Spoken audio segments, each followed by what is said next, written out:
ओ भाई साहब, Finn Allen ये एलियन कहीं का पता नहीं कहां से आ गया, इतना मारा साउथ अफ्रीका को, इतना मारा है। और पहला सेमीफाइनल वन साइडेड न्यूजीलैंड जीत गया, वन साइडेड। शुरू से चलते हैं, साउथ अफ्रीका पहले बैटिंग कर रहा था और साउथ अफ्रीका में एडम मार्करम कैप्टन। भाई टैलेंट फिन एलन में भी है और मार्करम में भी है, लेकिन फिन एलन ने बहादुरी दिखाई है। एडम मार्करम आज बहादुरी दिखाने में नाकाम रहा है बस, वरना एडम मार्करम के अंदर टैलेंट की कोई कमी नहीं है।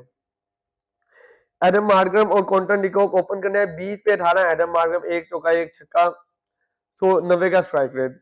क्विंटन डिकॉक 8 पे 10, एक चौका एक छक्का, 125 का स्ट्राइक रेट। ऊपर जाए तो रियान निकलटन एक बॉल पे 0 स्कोर, गोल्डन डक हुआ। डिवाल ट्रेविस 27 पे 34, 3 चौके 2 छक्के, 125 का स्ट्राइक रेट। डेविड मिलर 6 पे 6, 30 तक 24 पे